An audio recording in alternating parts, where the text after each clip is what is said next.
सुभान अल्लाह। आप भी कह दीजिए सुभान अल्लाह। बड़े खूबसूरत अंदाज में गुल्हाए क़ीदत पेश करके हमारे क़ुलूब व अज़हान को मुस्तफ़ीद कर रहे थे जनाब सग़ीर अहमद नक्शबंदी साहिब। मुनव्वर मेरी आंखों को मेरे शम्सुद्दुहा कर दे, गमों की धूप में वो साया-ए ज़ुल्फ़े दुता कर दे, जहां बानी अता कर दे, भरी जन्नत हिबा कर दे, नबी मुख्तारे कुल है जिसको जो चाहे अता कर दे। अल्हम्दुलिल्लाह हमारा अकीदा है, हमारा ईमान है। हाथों को उठा के मोहब्बत का इजहार कीजिए। नबी मुख्तारे कुल है जिसको जो चाहे, दो में हाथ चौक के, नबी मुख्तारे कुल है जिसको जो चाहे, और नबी मुख्तारे कुल है जिसको जो चाहे अता कर दे। नबी मुख्तारे कुल है जिसको जो चाहे, और जहां में उनकी चलती है, सुभान अल्लाह कहे, जहां में उनकी चलती है वो दम में क्या से क्या कर दे, जमी को आसमां कर दे, सुरैया को सरा कर दे। नबी मुख्तारे कुल है जिसको जो चाहे, नबी मुख्तारे कुल है जिसको जो चाहे, और नबी से हो जो बेगाना उसे दिल से जुदा कर दे। नबी से हो जो बेगाना उसे दिल से जुदा कर दे।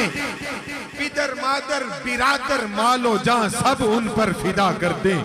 नबी मुख्तारे कुल है जिसको जो चाहे, नबी मुख्तारे कुल है जिसको जो चाहे।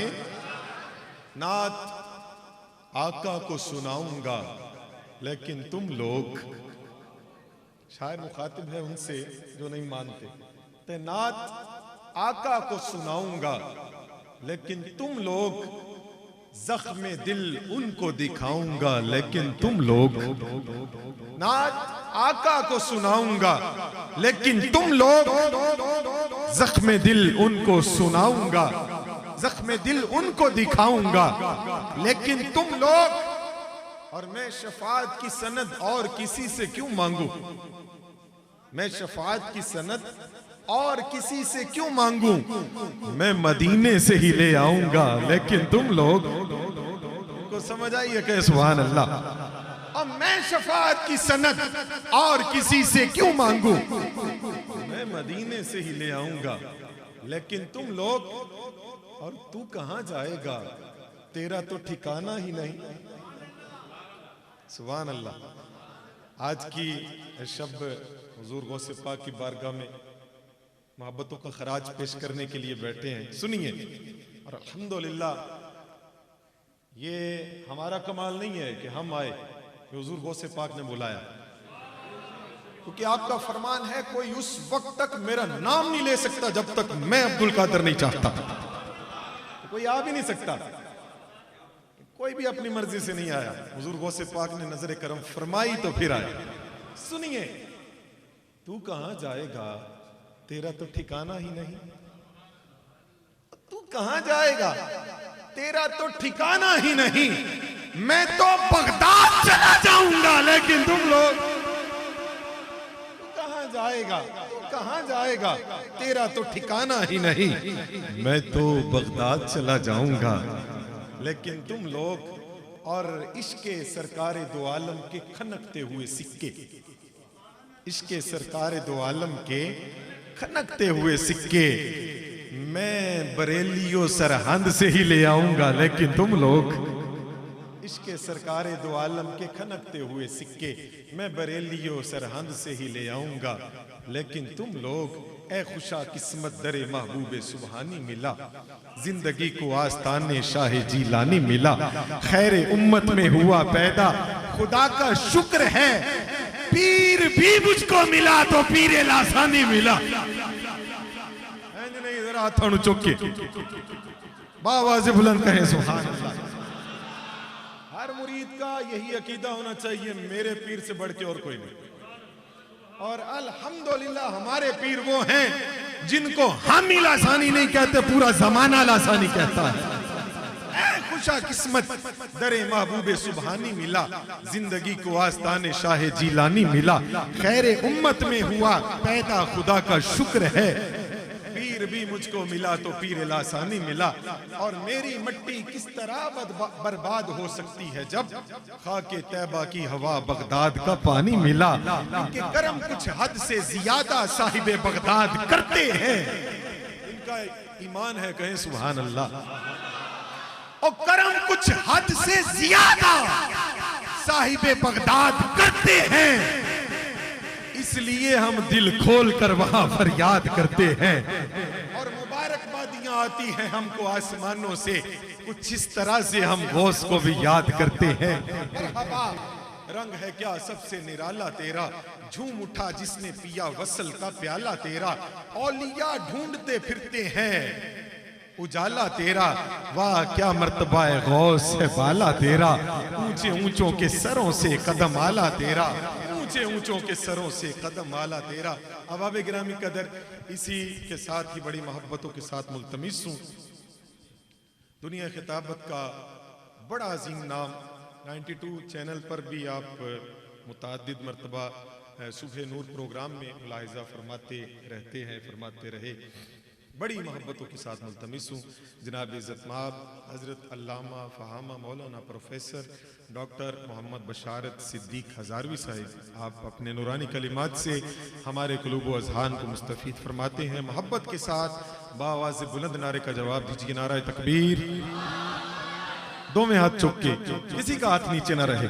नाराए रिसालत, नाराए रिसालत, नाराए रिसालत, नाराए तहकीक, नाराए गौसिया, नाराए गौसिया, नाराए गौसिया, नाराए गौसिया, नाराए गौसिया। आस्ताना आलिया लासानी अलीपुर सईदा शरीफ पीर सैयद मोहम्मद जफर इकबाल आबिद शाह साहिब, उलमाए अहले सुन्नत।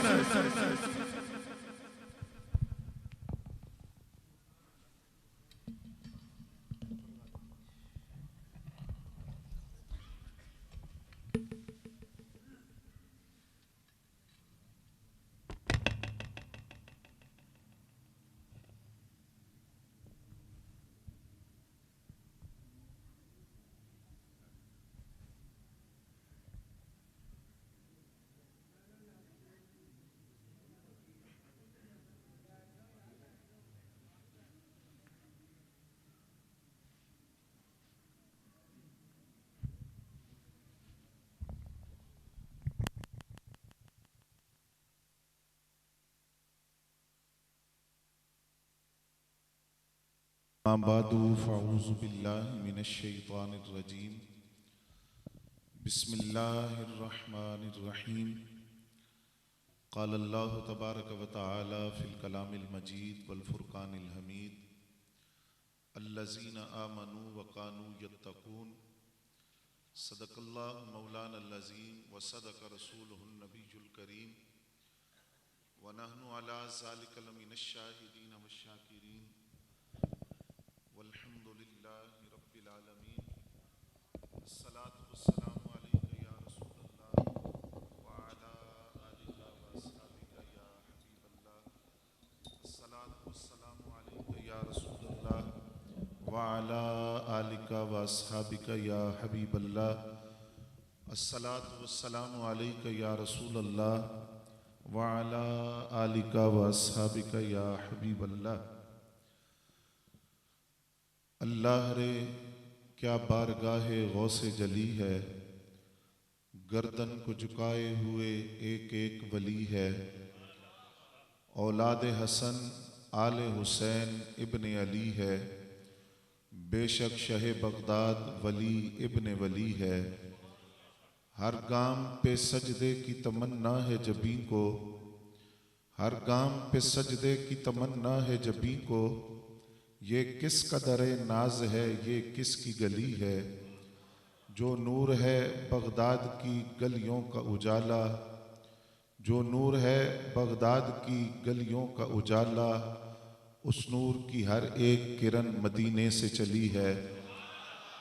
हम्दो सना के बाद इंतहाई वाजिबुल एहतराम काबिल सद एहतराम स्टेज पर जलवा फरमा जीनत मसनद सदारत कासिम फ़यूज़ात लासानिया पीर तरीक़त हज़रत पीर सैयद ज़फ़र इकबाल आबिद शाह साहब मत्तानल्लाहु ताला बितूल हयातिही और अक़ीदतो महब्बतो एहतराम के लायक हज़रत पीर सैयद ग़ुलाम मुहियुद्दीन शाह साहब गिलानी दामत बरकातुहुमुल आलिया, दीगर सामीन ज़ी वक़ार, मेरी और आपकी खुश नसीबी कि बड़ी 11वीं शरीफ की इस शब में बड़े पीर की बारगाह के अंदर अक़ीदतों और महब्बतों का खिराज पेश करने के लिए मैं और आप यहाँ जमा हैं। मैं इस वक्त दो करीमों के दरमियान हाजिर हूँ और चंद अल्फाज टूटे फूटे कहने की जसारत कर रहा हूँ, इस उम्मीद के साथ कि इस्लाह भी होगी, नज़र करम भी होगी तो बाद में और निखार आएगा। 4वीं सदी में बगदाद की एक जामे मस्जिद के मिंबर पर सैयदुत ताइफा हज़रत जुनैद बगदादी जलवागर हैं। जुम्मे का खुतबा देते हुए अपनी गर्दन को झुकाते हैं और फरमाते हैं कि मेरी गर्दन पर भी आपका कदम है। लोगों ने पूछा, हुजूर किसको कह रहे हैं? फरमाया 100 साल बाद आएगा, नाम अब्दुल कादिर होगा। मैंने अभी कश्फ के जरिए उसको देखा है और वो ऐलान करेगा, कदमी हाज़िही अला रक़बति कुल्लि वलिय्यिल्लाह। फरमाया मैं आज 100 साल पहले अपनी गर्दन को झुका कर कहता हूं कि मेरी गर्दन पर भी अब्दुल कादिर जिलानी का कदम होगा। हज़रात गिरामी कदर, आपसे सवाल हुआ कि आपको पता कैसे चला कि आप वली हैं और कब पता चला कि आप वली हैं? आप फरमाते हैं मेरी उम्र सिर्फ 10 साल थी। जब मैं मकतब पढ़ने जाता था तो दाएं बाएं से आवाज सुनता था कि अल्लाह का वली आ रहा है। जब मकतब में पहुंचता था तो तुलबा के रश की वजह से बैठने की जगह नहीं होती थी, तो गैब से आवाज देकर कहा जाता कि अपनी महफिल और मजलिस के अंदर वुसअत पैदा करो, तुम देखते नहीं अल्लाह का वली अब्दुल कादिर आया है। फरमाते हैं उस वक्त मैंने इन सदाओं को सुना और फिर जब बचपन की फितरत के मुताबिक एक मर्तबा बैल के पीछे जा रहा था तो बैल ने मुड़कर मुझसे कहा, अब्दुल कादिर क्या तुम्हें इस काम के लिए पैदा किया गया है? फरमाते हैं वहां से दौड़ा तो घर की छत पे चढ़ा, जीलान से मैं देखा। 10 साल की उम्र के अंदर जीलान से मैदान अरफात में हाजियों का इज्तिमा देखा। वहां से नीचे उतरा तो मां के कदम चूम कर कहा, आप मुझे दीन मुस्तफा के लिए वक्फ कर दें। पूछा बेटा अचानक कैसे ख्याल आया? फरमाया मैंने ये सारा मंजर देखा है, आगे तफसील आप जानते हैं। मैं सिर्फ एक बात आप हजरात से जो जरूरी यहां अर्ज करना चाहूंगा। मां ने बेटे को रुखसत किया, 2 बातें की। एक, बेटा कभी झूठ न बोलना। दूसरी, अब्दुल कादिर दीन के रास्ते में मुड़कर पीछे घर की तरफ न देखना। हजरत शेख अब्दुल कादिर जिलानी रहमतुल्लाह अलैह 2 भाई थे, आप बड़े थे, दूसरे छोटे थे। मां ने यह नहीं सोचा बड़ा बेटा घर से दीन के लिए निकाल रही हूं, कमा कर कौन लाएगा, कारोबार कौन करेगा, तिजारत कौन करेगा और घर का निजाम कैसे चलेगा। उस मां ने दीन की खातिर अपने बेटे को कुर्बान किया, रब ने सिला दिया। आज सदियों गुजर गई है, जब 11वीं वाले पीर का जिक्र होता है उनकी मां का जिक्र साथ जरूर होता है। उस मां की अजमतों को सलाम जरूर पेश किया जाता है। और मैं ये बात भी अर्ज कर दूं, हजरत गौसे आजम का घराना विलायत की कान थी, जो दाखिल हुआ वली बन के निकला। नाना हजरत अब्दुल्ला सोमई वली कामिल, वालिदा हजरत उम्मे खैर फातिमा वली कामिला, वालिद हजरत मूसा सालेह जंगी दोस्त वली कामिल। आपकी एक फुफ्फी थी, उनका नाम भी फातिमा था, वली कामिला। और किस पाए की वली कामिला थी कि जब बगदाद के अंदर, जिलान के अंदर बारिश नहीं होती थी तो लोग हजरत फातिमा जो हजरत गौसे आजम की फुफ्फी थी उनके दरवाजे पर जाते थे कि आप दुआ करें। उनकी दुआ करने का अंदाज देखिए, वो झाड़ू लेती, घर के सहन में झाड़ू लगाकर अल्लाह की बारगाह में अर्ज करती, या अल्लाह झाड़ू मैंने लगा दिया है, छिड़काव तू कर दे। जब इतनी बात करती तो बारिश बरसना शुरू हो जाती। ये फुफ्फी थी हजरत गौसे आजम शेख अब्दुल कादिर जिलानी रहमतुल्लाह अलैह की। वालिद की कैफियत को आप जानते हैं। 10 साल एक सेब की कीमत अदा करने के लिए बाग में मुलाजमत करते हैं। मां वो है जिनके बारे में कहा जाता है उन्होंने कभी किसी गैर महरम की तरफ नजर उठाकर नहीं देखा था, कभी लाहो लाभ की बात को नहीं सुना था। ऐसे पाक घराने के अंदर जिस बच्चे ने आंख खोली है उसको अब्दुल कादिर जिलानी कहा जाता है।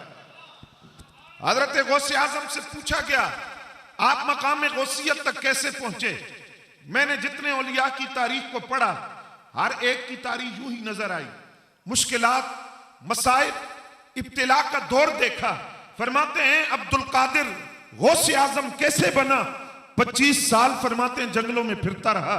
मैंने घास भी खाई है, दरख्तों के पत्ते भी खाए हैं, खंडरात में जाकर रातें भी गुजारी हैं। बगदाद शहर के अंदर मुझे जानता कोई नहीं था। और फरमाते एक वक्त वो आया कि मेरी भूख ने मुझे इतना सताया, बगदाद की जामे मस्जिद में जाकर बैठ गया। एक नौजवान दाखिल हुआ, उसके पास खाना था, कागज में लपेटा हुआ। उसने मेरे सामने खोलकर कहा अगर तुझे भूख हो तो दावत है, खाने में शरीक हो जा। फरमाते शरीक तो हो गया, लेकिन नफ्स बार बार कहता था अब्दुल कादिर खुदा जाने ये कौन है, खाना कहां से लाया है। फरमाया जमीन बार बार दस्तक देता था। फरमाते जब ये सोच रहा था तो वो खाना लाने वाला नौजवान मुझसे कहने लगा तुम अब्दुल कादिर को जानते हो? फरमाने मैंने पूछा कौन अब्दुल कादिर? कहा वो जो जिलान से पढ़ने आया है। फरमाया तुम्हारा क्या काम है उस अब्दुल कादिर से? कहा जनाब ये खाना जो आप खा रहे हैं ये मेरा नहीं उसी अब्दुल कादिर का है, इसलिए कि उनकी वालिदा ने मुझे रकम देकर भेजा था। काफी दिन तलाश करता रहा, ना मिले तो आज उनकी इजाजत के बगैर खाना खरीदा है। अब ये खाना मेरा नहीं है उस अब्दुल कादिर का है। फरमाया बेफिक्र होकर खा, जिस अब्दुल कादिर के पैसों से तूने खाना खरीदा है वो तेरे सामने बैठा है। अब यहां जरा एक बात पर गौर कीजिए आप। वो रकम जो मां ने भेजी थी, इफलास भी था, गुर्बत भी थी, परदेश भी था, भूख भी थी। वो रकम हजरत गौसे आजम ने पकड़ते ही खाना खरीदा और खंडरात में जितने दरवेश बैठे थे उनमें जाकर तकसीम कर दिया और दुनिया वालों को बताया ये 11वीं वाला पीर है। जो 11वीं की निस्बत है क्या? फरमाते हजारों अशरफियां आती थी, खुदा जाने मेरे हाथ की हथेली में सुराख है, रात तक एक भी बाकी नहीं रहती थी। और हर माह की 11 तारीख को 11वीं वाले पीर रसूलुल्लाह का मिलाद मनाया करते थे। और जब विसाल हुआ तो रबीउस्सानी की 11 तारीख को हुआ और यह ऐलान था कबूलियत का कि अल्लाह ने गौस पाक की 11वीं को कबूल कर लिया है। अल्लाह ने बुलाया भी उस दिन। अब शेख मुहक्किक ने यहां जो जुमला लिखा है वो जरा तवज्जो करें और सुने। फरमाते गौसे आजम की शान ही निराली है। हर वली कामिल का उर्स होता है, साल बाद 11वीं वाला पीर वो है जिसका उर्स हर महीने मुनक्कद होता है। हर महीने उनका उर्स मनाया जाता है। हजरत गौसे आजम शेख अब्दुल कादिर जिलानी रहमतुल्लाह अलैह फरमाते हैं बगदाद के अंदर जब मैं नया नया आया वहां एक मजलिस सजती थी और वो मजलिस थी ताजुल आरिफीन शेख अबुल वफा रहमतुल्लाह ताला अलैह की, जो बहुत बड़े वली कामिल थे। फरमाते मुझे शौक हुआ, मैं भी उनकी मजलिस में चला गया कि सुनूं तो सही कहते क्या है। हजारों का मजमा होता था। फरमाते मैं जैसे ही दाखिल हुआ तो एक अजीब मंजर देखा। हजरत शेख अबुल वफा ने अपनी मुरीद से कहा इसका हाथ पकड़ो, इसको मेरी मजलिस से बाहर निकालो। फरमाते मैं बाहर चला गया, तजस्सुस हुआ कि वजह तो मालूम करूं क्यों निकाला है मुझे। दोबारा फिर आया, फिर फरमाया इसका हाथ पकड़ो, इसको मेरी मजलिस से बाहर निकालो।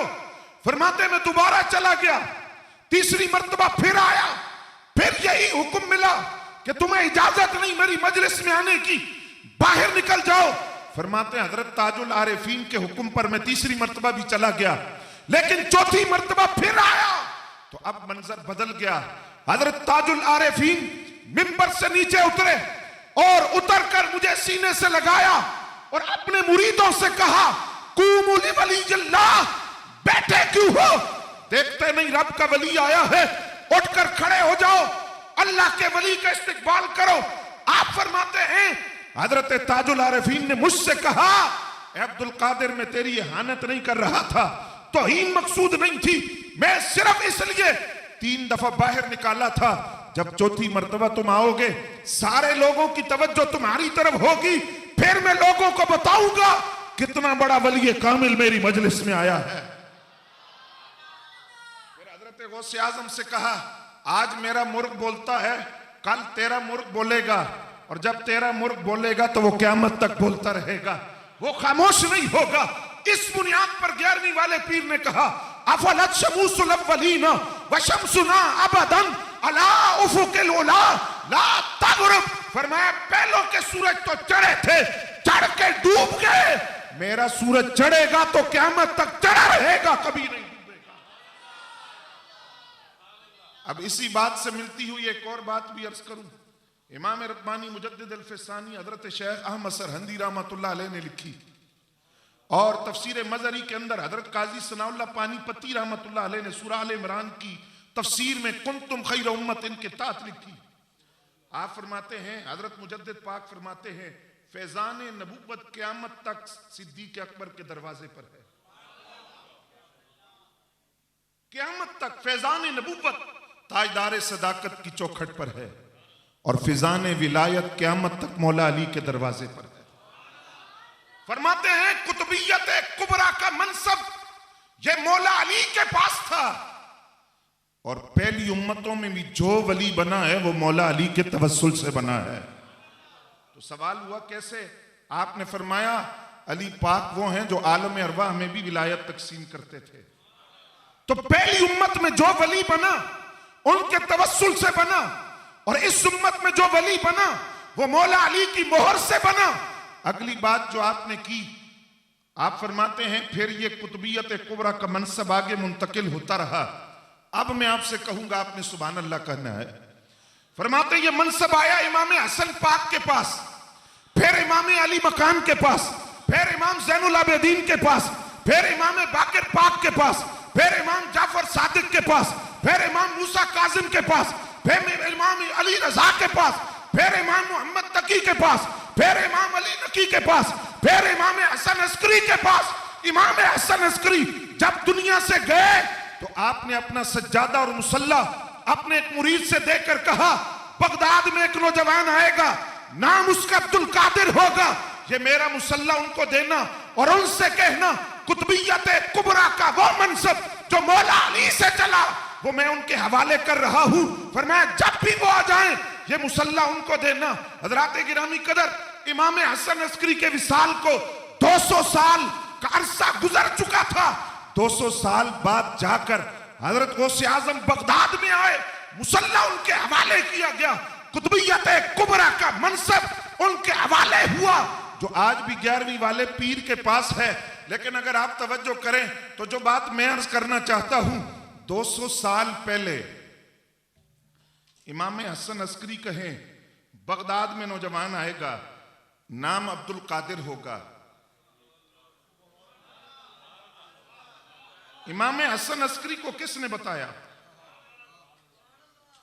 इमाम हसन अस्करी है कौन? मौला अली के बच्चों के बच्चों के बच्चों के बच्चे हैं। तो अगर इमाम हसन अस्करी की निगाह का आलम यह है, खुद मौला अली की निगाह का आलम क्या होगा? और अगर मौला अली की निगाह की ताकत का अंदाजा नहीं तो खुदा ही जानता है खातमुन नबीयीन की निगाह का अंदाजा क्या। हजरत गौसे आजम शेख अब्दुल कादिर जिलानी ने जो मजलिस से वाज शुरू की, 70,000 का मजमा। कितना जी? 70,000। 400 उलमा कलम दवात लेकर बैठते हैं, आपकी जुबान अक़दस से निकलने वाले इल्मी जवाहरात को लिखते हैं। और कमाल की बात यह है, जो बंदा दिल में जो लेकर बैठा है 70,000 के मजमे में, हजरत गौसे आजम हर एक की दिल की कैफियत को जानते हैं। हजरत शेख साद उंदलसी आपके मुरीद हैं, फरमाते हैं एक दफा मैं आया तो हजरत गौसे आजम ज़ोहद पर बात कर रहे थे, दिल में ख्याल आया कि आज जरा इखलास पर भी बात हो जाए। अगर अल्लाह करे हजरत गौसे आजम इखलास पर बात करें। फरमाते हैं जब मैं ये सोच रहा था तो हजरत गौसे आजम ने ज़ुहद की बात वहीं रोक दी, इखलास पर बात शुरू हो गई। फरमाते मैंने दिल में सोचा आज ज़ौक़ और शौक पर भी बात हो जाए, ये ज़ौक़ क्या होता है। हजरत गौसे आजम ने इखलास की बात वहीं रोक दी, ज़ौक़ और शौक पर बात शुरू हो गई। फिर ख्याल आया फना और बका क्या है, तो फिर ज़ौक़ और शौक की बात वहीं रुक गई, फना और बका की बात शुरू हो गई। फिर ख्याल आया ये गैब और हुजूरी क्या होती है। फरमाया वो फना और बका की बात भी वहीं रुक गई। हजरत गौसे आजम ने गैब और हुजूरी की बात शुरू कर दी।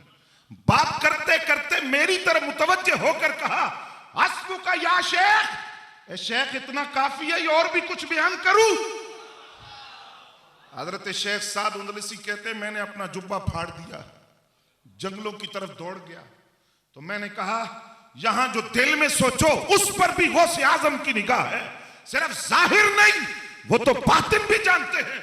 आपके एक मुरीद कहते हैं आप जुम्मे के दिन घर से निकले मस्जिद की तरफ, तो कोई बंदा अपनी दुकान से न उठा, न किसी ने सलाम किया, न कोई इस्तकबाल के लिए आया, न कोई आगे बढ़ा दस्तबोसी के लिए। कहते मैं बड़ा हैरान हुआ कि पिछले जुम्मे और उससे पिछले जुम्मे और पहले तो यह था कि इतना हुजूम होता था, धक्के लगते थे, बड़ी मुश्किल से हजरत गौसे आजम मस्जिद में पहुंचते, ये आज क्या हुआ। कहते मैं ये सोच रहा था कि एकदम लोग उठे, हजरत गौसे आजम की तरफ बढ़े, कोई कदमों में गिरा, किसी ने हाथ चूमे, मुझे इतने धक्के लगे कि मैं पीछे हटता हटता चला गया। तो गौसे आजम शेख अब्दुल कादिर जिलानी लोगों के हुजूम में आए। तो कहते मैं सोचने लगा कि वो पहले वाली हालत ठीक थी, जब आराम से चल रहे थे, हुजूम नहीं था, लेकिन ये अचानक लोगों को हुआ क्या है कि एकदम उठकर आए। तो हजरत गौसे आजम ने मुस्कुरा कर उनकी तरफ देखा और फरमाया आइंदा ये बात ना सोचना। क्यों? फरमाया तुझे पता नहीं लोगों के दिल अब्दुल कादिर की मुट्ठी में है। जिस वक्त अब्दुल कादिर चाहता है अपनी तरफ मुतवज्जे कर लेता है, जिस तरफ चाहता है फेर देता है। फरमाया लोगों की तवज्जो भी मेरे इख्तियार में है रब के हुक्म से, और लोगों के दिलों को फेरना भी रब ने मुझे इख्तियार दिया है। मेरी मुट्ठी में है लोगों के दिल, जब मैं चाहूं अपनी तरफ मुतवज्जे कर लूं। उसी मजलिस से वास के अंदर आपके मुरीद खास है हजरत अली बिन हैती रज़ी अल्लाह तआला अन्हु, वो एक दिन सो गए, आंख लग गई। आंख भी वो थी जिसमें नसीबा जागता है, बख्त जागते हैं। मन रहानी फिल मनामी फकद रहानी इन्न शैतान ला यतमस्सलु बी, जिसने ख्वाब में मुझे देखा उसने मुझे ही देखा। शैतान कभी ख्वाब में भी मेरी मिसल हो सकता नहीं। मैं कहता हूं इबलीस से बड़ा मुनकिर है कायनात में कोई, इतना बड़ा मुनकिर ख्वाब में सरकार जैसा नहीं हो सकता। ये छोटे छोटे शितुंगड़े हकीकत में सरकार जैसे कैसे हो सकते हैं। अब हजरत अली बिन हैती की आंख लग गई। हजरत गौसे आजम ने मजमे को हुक्म दिया खामोश हो जाओ, सिर्फ सांस लेने की आवाज आती थी। हजरत गौसे आजम मिंबर से उतर गए, हाथ बांध लिए और सामने खड़े हो गए। जब हजरत अली बिन हैती की आंख खुली तो हजरत गौसे आजम ने फरमाया सरकार आए थे ना। कहा हाँ सरकार का दीदार हुआ। फरमाया क्या नसीहत की है। कहा हुजूर ने फरमाया अब्दुल कादिर को लाजिम पकड़ो, अब्दुल कादिर की मजलिस ना छोड़ना। हजरत गौसे आजम शेख अब्दुल कादिर जिलानी वापस मेंबर पर बैठे तो हजरत अली बिन हैती ने कहा हुजूर आप क्यों खड़े थे, ख्वाब तो मैं देख रहा था। फरमाया जिन्हें तू ख्वाब में देख रहा था मैं जागती आंखों से देख रहा था। अल्लाह अकबर।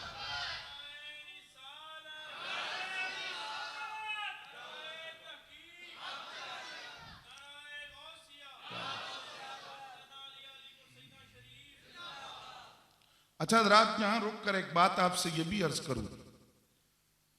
हजरत गौसे आजम ने अपनी जिस मजलिस में ऐलान किया कदमी हाज़िही अला रकबत कुल्ले वलीयिल्लाह, कि मेरा यह कदम हर वली की गर्दन पर है। सबसे पहले वहां उस मजलिस के अंदर जिसने इस ऐलान पर लब्बैक कहा बज़ाहिर वो हजरत अली बिन हैती थे। और किया क्या, फौरन आगे बढ़े, हजरत गौसे आजम का कदम पकड़कर अपनी गर्दन पे रख लिया। तो आपने फरमाया अली बिन हैती जल्दी बड़ी की है तूने, लेकिन सबकत कोई और ले गया है,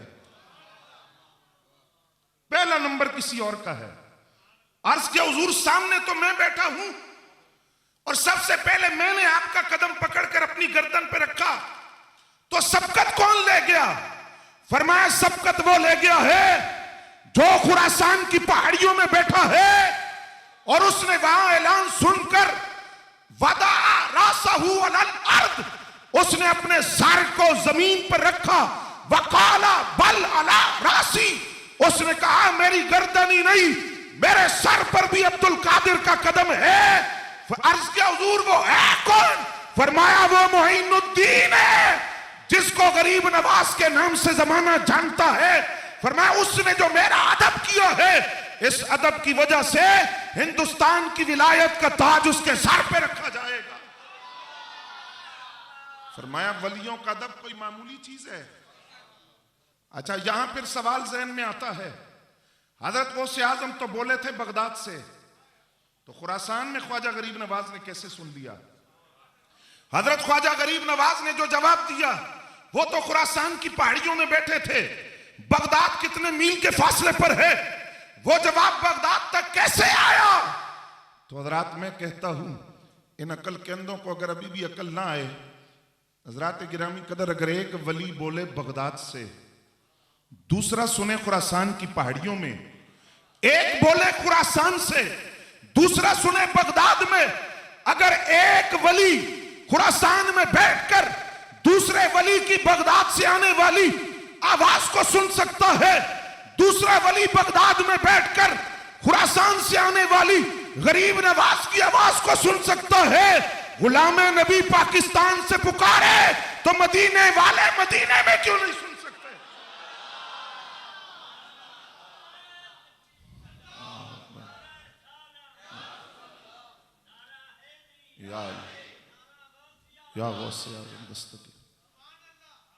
फरियाद उम्मती जो करे हाल जार में, मुमकिन नहीं कि खैर बशर को खबर ना हो, वल्लाह वो सुन लेंगे, फरियाद को पहुंचेंगे। इतना भी तो हो कोई आह करे दिल से, यकीन के साथ पुकार कर तो देखो, दिल से पुकार कर तो देखो, वो हर एक की सुनते भी हैं और जवाब भी देते हैं, हर एक की सुनते भी हैं, हाजत रवा भी हैं, जवाब भी देते हैं। अब हजरत गौसे आजम फरमाते हैं कि मैं लोहे महफूज को देखता हूं। अब बाद लोग ये कहते हैं ये बहुत बड़ी बड़ी बातें हैं, समझ में नहीं आती, इसका जवाब भी खुद हजरत गौसे आजम ने दिया। आप फरमाते हैं जब मैं कोई बात करूं तो फौरन तस्दीक किया करो, मैं बोलता नहीं बुलवाया जाता हूं, मैं खुद नहीं कहता, मुझे से कहलवाया जाता है, मुझसे कहलवाया जाता है, फौरन तस्दीक किया करो। फरमाते मेरी निगाहें लोहे महफूज तक जाती हैं और फरमाया कि मैं हर नेक को भी जानता हूं, बद को भी जानता हूं, नेक को भी जानता हूं, बद को भी जानता हूं। इल्म लदुन्नी के हजारों दरवाजे मेरे सामने खोले गए हैं और उन दरवाजों से हर एक दरवाजे के आगे हजारों दरवाजे खुलते हैं। हजरत गौसे आजम फरमाते हैं कि लौला लजाम शरीयती अला लिसानी, तवज्जो है आपकी, लौला लजाम शरीयती अला लिसानी ला अखबरतुकुम बिमा तक़ूलूना फी बुयूतिकुम व मा तदखिरूना अंतुम बैन यदैया कल कवारीर युरा मा फी बवातिनिकुम व मा फी ज़वाहिरिकुम। आप तर्जुमा सुनेंगे तो बड़ी चस आएगी आपको। 11वीं वाले पीर क्या कह रहे हैं? आप फरमाते हैं लोगों, अगर शरीयत ने मेरी जुबान को पाबंद न किया हो, इतना बड़ा पीर कहता है शरीयत ने मुझे पाबंद किया है, पता चला तरीकत बाद में है, शरीयत पहले है। शरीयत ने पाबंद किया है मुझे, अगर शरीयत ने पाबंद न किया होता, लौ ला लजाम शरीयत अला लिसानी, अगर शरीयत की लगाम मेरी जुबान पर न होती, ला अखबरतुकुम, तो मैं जरूर तुम्हें खबर देता। क्या खबर देते? फरमाया तुम्हें यह खबर देता कि बिमा ताकुलूना, तुम घर में खा करके आते हो, वमा तदखिरूना, तुम घरों में जमा क्या कर रहे हो, अंतुम यदैया कल कवारीर, फरमाया लोगो तुम मेरे सामने शीशे की तरह हो। युरा माफी बवातिनिकुम व माफी ज़वाहिरिकुम, जिस तरह मैं लोगों का जाहिर देखता हूं, मैं लोगों का बातिन भी देखता हूं। मैं जानता हूं तुम्हारे दिलों में क्या है और तुम क्या सोचते हो, क्या करते हो, क्या खाते हो, क्या जमा करते हो। फरमाया अब्दुल कादिर की निगाह से कोई बात पोशीदा, एक बात साथ मिलाकर फिर नतीजा अर्ज करता हूं। फरमाते नजर तो इला बिलादिल्लाहि जमान, कसीदा गौसिया का शेर है। नजर तो इला बिलादिल्लाहि जमान का खरदिलतिन अला हुक्म इत्तिसाले, मैं अल्लाह के सारे शहरों को यूं देखता हूं जिस तरह आंख की हथेली पर राई का दाना देखता हूं। इसका मतलब पता उलमा ने क्या लिखा, वो फरमाते हैं हजरत का आखिरी किनारा भी जानते हैं, वो ये भी जानते हैं कायनात की वुसअत क्या है, वो ये भी जानते हैं कायनात का आखिरी किनारा क्या है। हजरत गौसे आजम ने ऐलान किया नजर तो इला बिलादिल्लाह जमअन का खरदिलतिन, तो फिर लोगों ने न्यूटन से कहा जरा तू भी दे 10 कायनात दा आखिरी किनारा। उसने कहा हमने बनाई है खुर्दबीन, उसके जरिए 2 करोड़ साल के फासले पर एक गैलेक्सी है, नूर की कहकशां है। अगर रोशनी 1,86,000 मील फी सेकंड की रफ्तार से जाए तो 2 करोड़ साल के फासले में उस कहकशां तक पहुंचती है। लोगों ने कहा वो कायनात का आखिरी किनारा है, कहा नहीं, हमारी खुर्दबीन वहां तक पहुंची है। पूछा कायनात का आखिरी किनारा क्या है, वो कहता है अगर 10 लाख साल भी लगे रहे, हम साइंस से कोई ऐसा आला इजाद नहीं कर सकते जो ये बताए कि अल्लाह की कायनात की वुसअत क्या है, आखिरी किनारा क्या है। न्यूटन नहीं बता सकता, लेकिन 11वीं वाला पीर कहता है नजर तो इला बिलादिल्लाहि जमअन का खरदिलतिन अला हुक्म इत्तिसाले, मैं कायनात सारी को यूं देखता हूं जिस तरह हाथ की हथेली पर राई का दाना देखता हूं। तो मैं अब आपसे पूछना चाहता हूं, जो बात न्यूटन ने बता सका, साइंस फेल हो गई, वो गौसे आजम बता सकते हैं। अगर 11वीं वाले गौसे आजम की निगाह का आलम यह है, तो 12वीं वाले रसूल आजम की निगाह का आलम क्या होगा।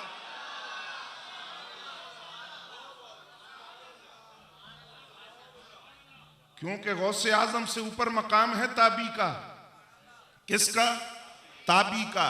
और ताबी से ऊपर मकाम है सहाबी रसूल का। और आपका ज़ौक़ हो तो थोड़ा आगे भी बढ़ जाऊं, सहाबाए किराम में भी दर्जात के एतबार से तफावुत है। सारे आदिल हैं, सारे आसमान हिदायत के सितारे हैं, सारे जन्नती हैं, लेकिन मकामात के अंदर तफावुत है। सहाबा में पहले फजीलत वाले हैं बैत रिजवान वाले, जिन्होंने हुदैबिया के मकाम पर हुजूर के दस्ते करम पर बैत की थी। उससे ऊपर मकाम है उहद वाले सहाबा का, उससे ऊपर मकाम है बदर वाले सहाबा का, उससे ऊपर मकाम है अशरा मुबशरा का। वो 10 सहाबा जिनको मेरे पाक नबी ने जन्नत की बशारत दी थी। और अशरा मुबशरा से ऊपर मकाम है चारों यारों का।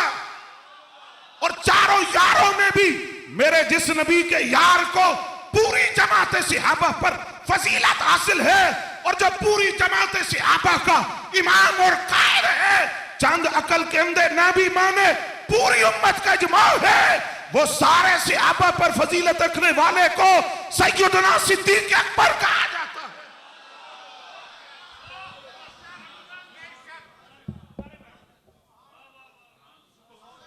हज़रात गिरामी कदर जो बदर में साथ, उहद में मेरे नबी के साथ, मदीना के बाजारों में मेरे नबी के साथ, मक्का के कोसारों में मेरे नबी के साथ, खलवत में मेरे नबी के साथ, जलवत में मेरे नबी के साथ, सुबह में मेरे नबी के साथ, शाम में मेरे नबी के साथ, सफरे हिजरत में मेरे नबी के साथ, सफरे मेराज में मेरे नबी के साथ, गार में नबी के साथ, आज मजार में नबी के साथ।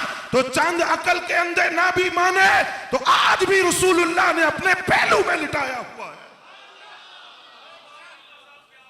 पूरी जमात सहाबा पर जिसे फजीलत है वो सिद्दीक अकबर रज़ी अल्लाह तआला अन्हु।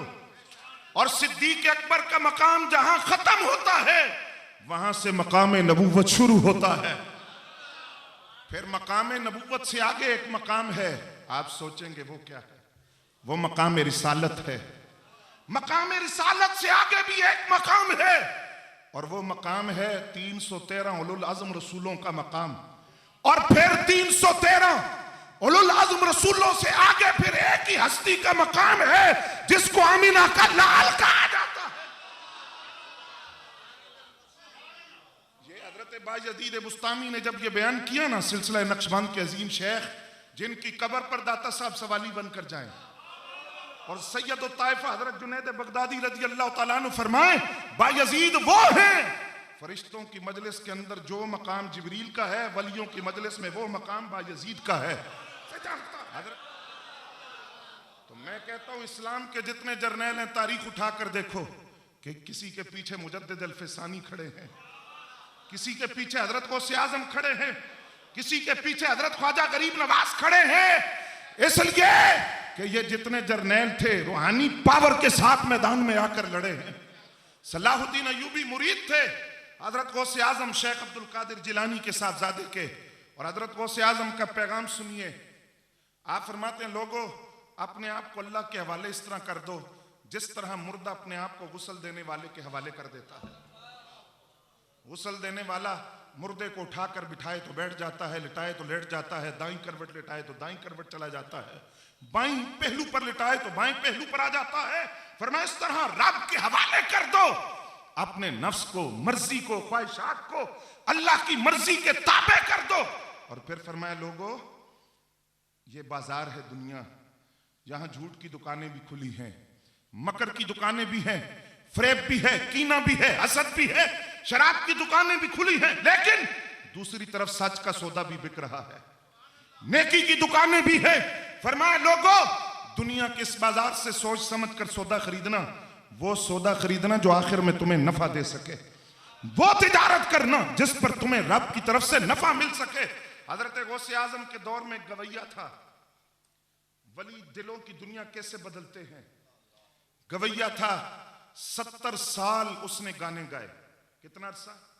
हजरत गौसे आजम को पता चला, आपने अपने मुरीदों से कहा ना जाया करो, शैतानी काम है गाने सुनना, कुरान सुनो, कुरान रसूलुल्लाह की नात सुनो, सहाबा के तज़कार सुनो, ना जाया करो। उसको पता चला गवैये को, उसने कहा अब्दुल कादिर को मेरी आवाज से हसद है, आवाज मेरी बड़ी खूबसूरत है, गला मेरा बड़ा खुला है, तो अब्दुल कादिर मेरी आवाज से हसद करता है। फिर वो वक्त आया कि उसकी आवाज बैठ गई, गला बंद हो गया, बूढ़ा हो गया, लोगों ने आना छोड़ दिया, पैसे देने छोड़ दिए। अब वो बगदाद की एक गली में फटा हुआ लिबास, भूख की हालत में मुफलसी के निशान बनकर पड़ा हुआ था, कोई नहीं पूछता था। 11वीं वाला पीर गुजरा, कहा कुछ नहीं उससे, खानकाह गए, अपने मुरीद से कहा ये अशरफियों की थैली है, ले जाकर उसको दो, मेरा ना बताना, शर्मिंदा ना हो जाए कहीं। मुरीद आया, उसने दिया, उसने पूछा कहां से आया, उसने कहा देने वाले ने देने का हुक्म दिया, बताने का नहीं, सिर्फ ये कहा था कि देकर आ जाओ। अब वो गवैया उठा और हजरत गौसे आजम के खलीफा के पीछे पीछे चला, हजरत गौसे आजम की खानकाह में दाखिल हुआ, और दाखिल होकर हजरत गौसे आजम से कहने लगा इसने नहीं बताया, मेरा दिल कहता था आपने भेजे हैं। अब अगली बात जो उसने की ना हजरात, वो बड़ी काबिल तवज्जो। उसने कहा है 11वीं वाले पीर, मैंने सरकार दो आलम सल्लल्लाहु अलैहि वसल्लम की जियारत नहीं की, ना मैंने उनके सहाबा को देखा जिन्होंने बराह रास्त बारगाह रिसालत में आपसे तरबियत पाई, मैंने उनको भी नहीं देखा, ना उनको देखा, ना उनके अखलाक को देखा। लेकिन आपके अखलाक देखकर मैं सोच रहा हूं, अगर 5वीं सदी के अंदर 11वीं वाले पीर के अखलाक ये है, तो खुदा ही जानता है रसूलुल्लाह के सहाबा के अखलाक का आलम क्या होगा, और खुद नबी रहमत के अखलाक का आलम क्या होगा। वो 11वीं वाले पीर एक गली से गुजरते हैं तो बड़ा कीमती जुब्बा पहना हुआ था, और वो जुब्बा आप इसलिए पहनते थे, आप फरमाते थे कि आलिम जब खूबसूरत लिबास पहनता है तो इल्म का वकार बढ़ता है, इल्म का वकार बढ़ता है, इल्म की इज्जत बढ़ती है। एक चोर ने देखा कि आज 11वीं वाला पीर वीराने में चल रहा है, क्यों ना जुब्बा उचक लूं। उसने जुब्बे को हाथ डाला, जब हाथ डाला खींचा, उतार ना सका। कैसे उतारता, कैसे उतारता? खींचने की कोशिश की तो हजरत गौसे आज़म ने मुड़कर देखा, जुब्बे को हाथ डाला हुआ है। अल्लाह वालों की बात सुनिए, आसमान की तरफ देखा, कहा या अल्लाह मेरा दामन पकड़ा तो इसने अपनी मर्जी से है,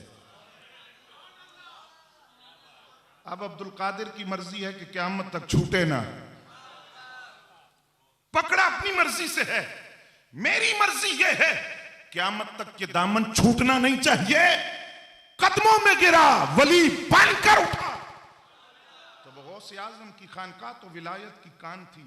हजरात गिरामी कदर आखिरी बात अर्ज करता हूं, मुझे जो हुक्म मिला, जी बिल्कुल बिल्कुल है, चूंकि कुतुबियत कुबरा का मनसब उन्हीं के पास है। मैंने इसलिए शुरू में कहा था मेरी इस्लाह होगी। तो कुतुबियत कुबरा का मनसब आज भी हजरत गौसे आजम के पास है। जो वली बनता है उनके तवस्सुल से बनता है। आखिरी बात, बगदाद के चौक के अंदर मुनाजरा हो रहा है ईसाई और मुसलमान का। ईसाई कहता है हजरत ईसा अलैहिस्सलाम मुर्दे जिंदा करते हैं। ये वाकया आपने कई मरतबा सुना। अगर हुजूर सल्लल्लाहु अलैहि वसल्लम मुर्दे जिंदा करते हैं तो कुरान से दिखाओ। अब जवाब तो बड़ा आसान था कि जिस नबी ने पत्थरों से कलमा पढ़वाया हो, दरख्त जड़ों से उखड़कर जिसकी अंगुश्ते मुबारक के इशारे पर कदमों में आते हों, मुर्दे जिंदा करना कौन सा मसला है? क्योंकि मुर्दों में तो पहले जान थी, पत्थरों में तो जान भी नहीं थी। तो जिन्होंने पत्थरों में जान डालकर कलमा पढ़वाया और दुरूद पढ़वाया, मसला बड़ा आसान था। हजरत गौसे आजम को खबर पहुंची, अपने खुलफा में से किसी को नहीं भेजा, अपनी खानकाह के मुहद्दिस इब्ने जोजी जैसे आपके मुरीदों में थे, उनसे नहीं कहा, खुद उठ कर गए। उससे जाकर कहा अब्दुल कादिर आया है, अब बता क्या मसला है। कहा जी आपके नबी अगर मुर्दे जिंदा करते हैं तो कुरान से दिखाएं। फरमाया वो तो बात का मसला है ना, तू मुझे कह पहले, मैं तुझे करके मुर्दा जिंदा करके दिखाता हूं। मैं यहां हजरत पीर साहब के कदमों पर हाथ रखकर, वो सादात हैं, आले रसूल है, मैं ये बात अर्ज करना चाहता हूं कि अपना खलीफा क्यों नहीं भेजा, किसी आलिम को क्यों नहीं भेजा, किसी मुरीद को क्यों नहीं कहा कि जाकर तुम बात करो? इसलिए कि मसला इज्जत रसूल का था, मसला नामूस रिसालत का था। हजरत गौसे आजम खुद उठ कर गए और बताया कि सबसे पहली बुनियादी बात यह है, अगर आप इजाजत दें तो मैं हजरत फारूक आजम रजी अल्लाह तआला अन्हु का वो जुमला कोट करूं जो उन्होंने बैतुल मक़दस की तरफ जाते हुए हजरत अबू उबैदा बिन जराह से कहा था। ईसाइयों ने कहा उमर खुद आए तो बैतुल मक़दस की चाबियां हवाले कर देंगे, शर्त यह है कि अमीरुल मोमिनीन खुद आए, कि हम भी देखें कौन है जिसका नाम सुनकर आलम में कुफर कांप रहा है।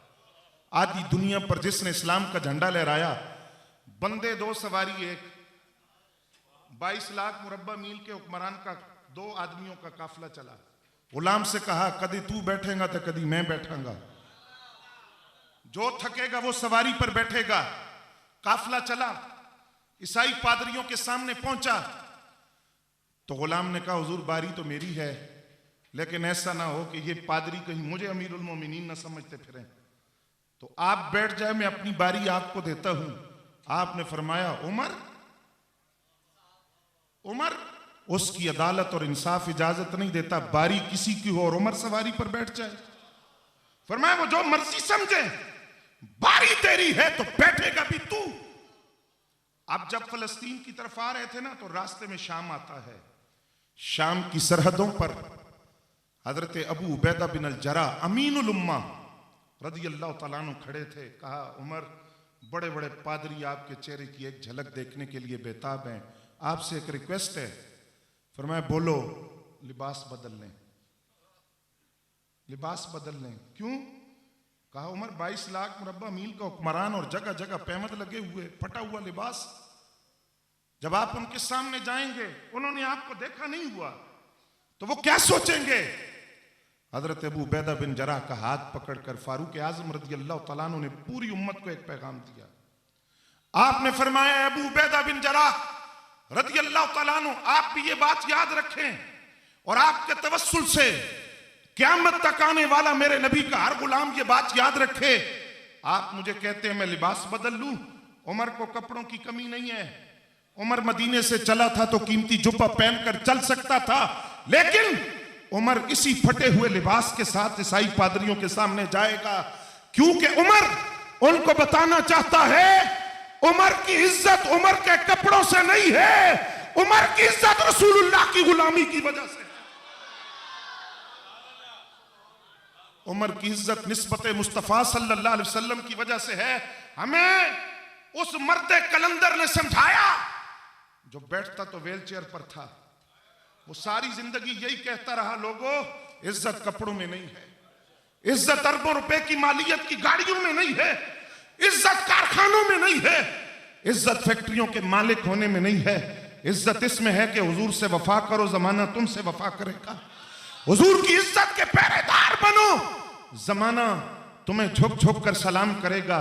वो जिसका अपना लिबास सादा था, पगड़ी सादा थी, लोग उसकी व्हीलचेयर के टायरों को भी बोसे देते थे। और फिर मीनार पाकिस्तान भी याद रखेगा क़यामत तक। किसी मर्द कलंदर का जनाजा हुआ था, क्या वजह थी हजरात? क्योंकि वो अपनी जात की बात ही कभी नहीं करता था।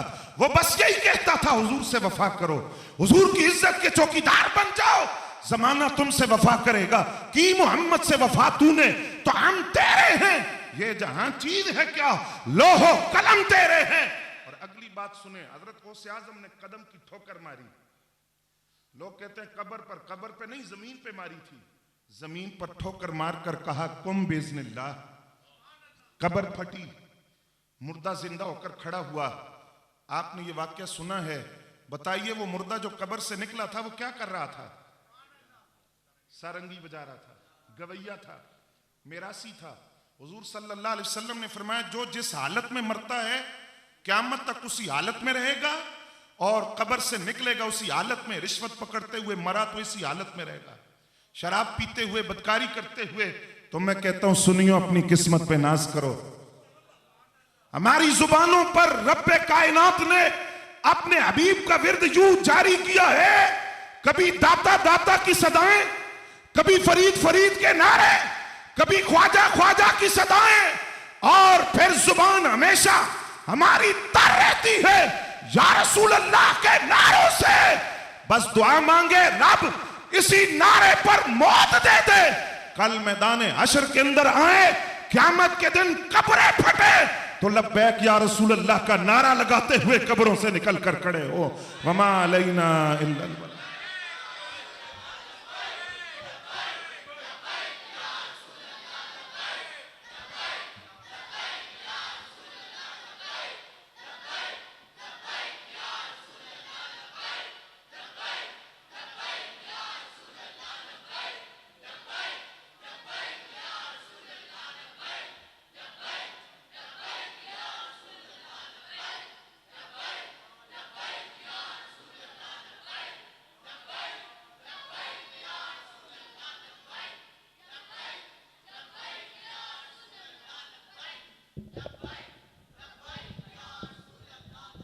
नाराए तकबीर, नाराए रिसालत, नाराए रिसालत।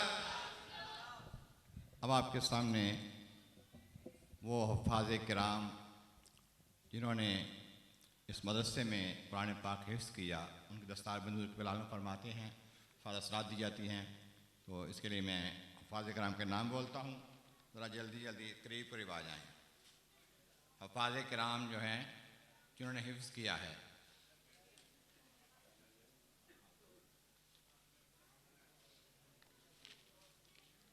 हाफिज़ मुदस्सर इदरीस,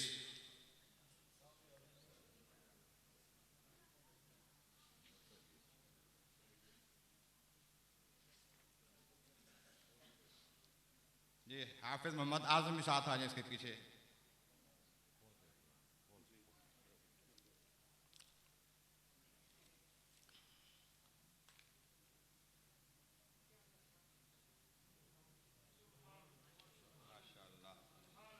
सुभान अल्लाह।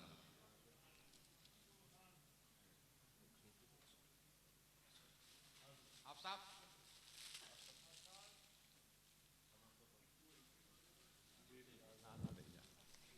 हाफिज़ मोहम्मद आज़म दे दे, हाफिज़ मोहम्मद उस्मान, मोहम्मद इमरान,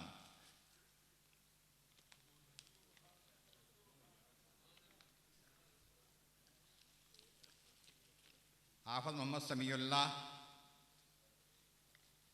वल्द गुलाम नबी,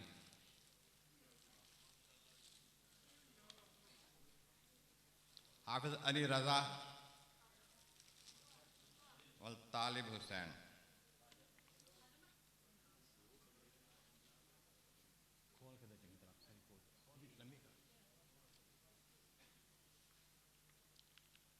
हाफिज अली हमजा, हाफिज हसन खलील,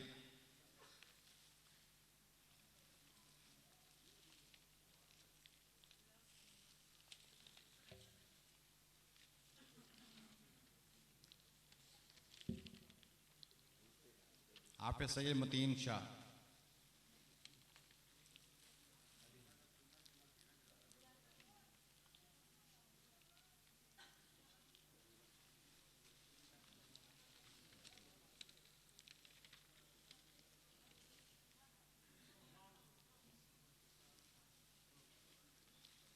अब जिन तलबा ने नाज़रा कुरान पाक मुकम्मल किया है वो तशरीफ़ लाते हैं।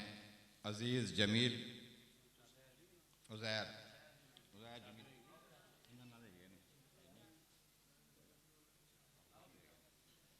उज़ैर जमील, अहमद लियाकत,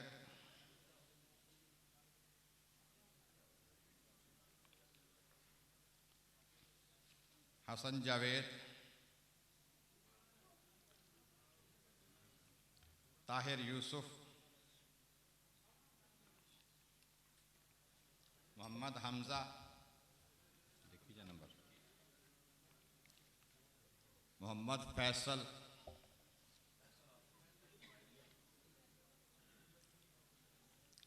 मोहम्मद उस्मान,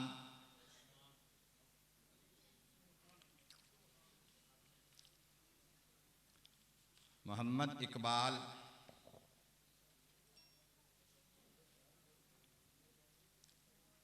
मोहम्मद हमजा,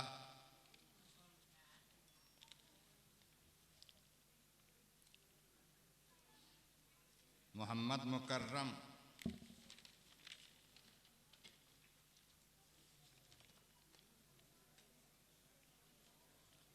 अली हमजा।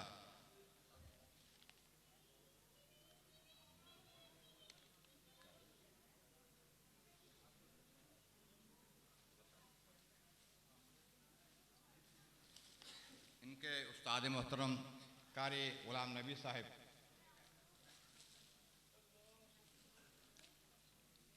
और कारी मोहम्मद इकबाल अत्तारी साहिब तशरीफ लाते हैं। राशिद साहिब जो सारे साल यहाँ इंतज़ाम करते हैं तशरीफ लाए।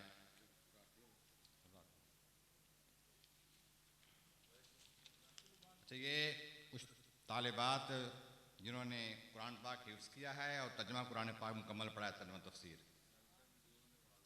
जी, उनके वालिदैन कुछ आए हुए हैं।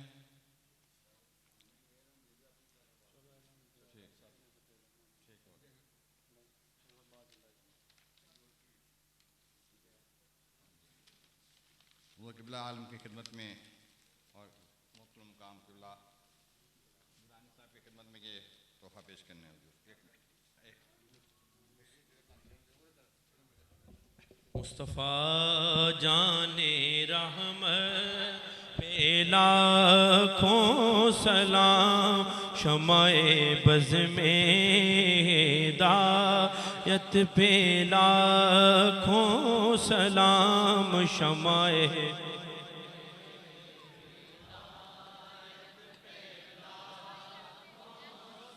जिस सुहानी घड़ी चमका तैबा का चांद, उस दिल अफरोज़ साअत पे लाखों सलाम, मुस्तफ़ा जाने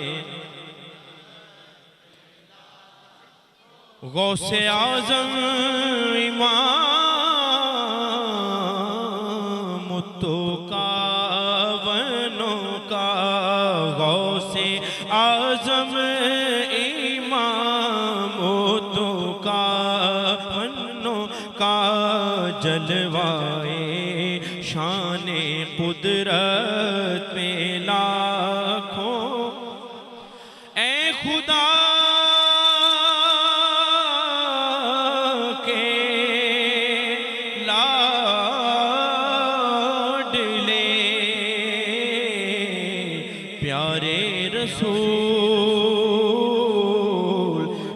सलामे आजिज़ाना कीजिए कबूल।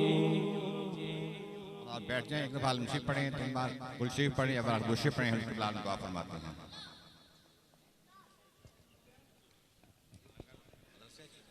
लंगर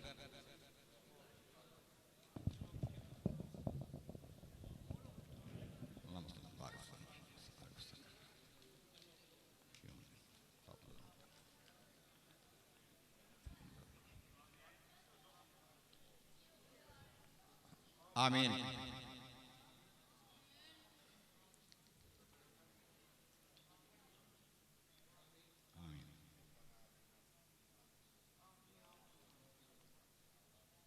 आमीन आमीन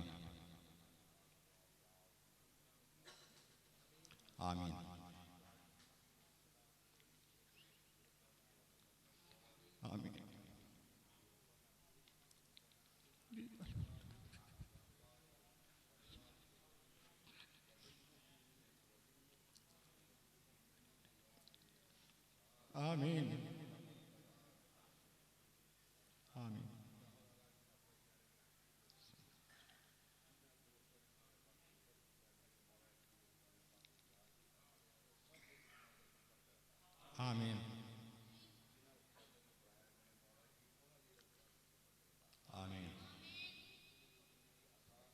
आमीन आमीन आमीन आमीन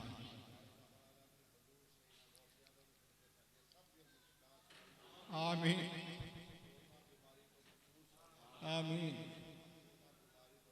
आमीन आमीन आमीन आमीन आमीन आमीन आमीन आमीन आमीन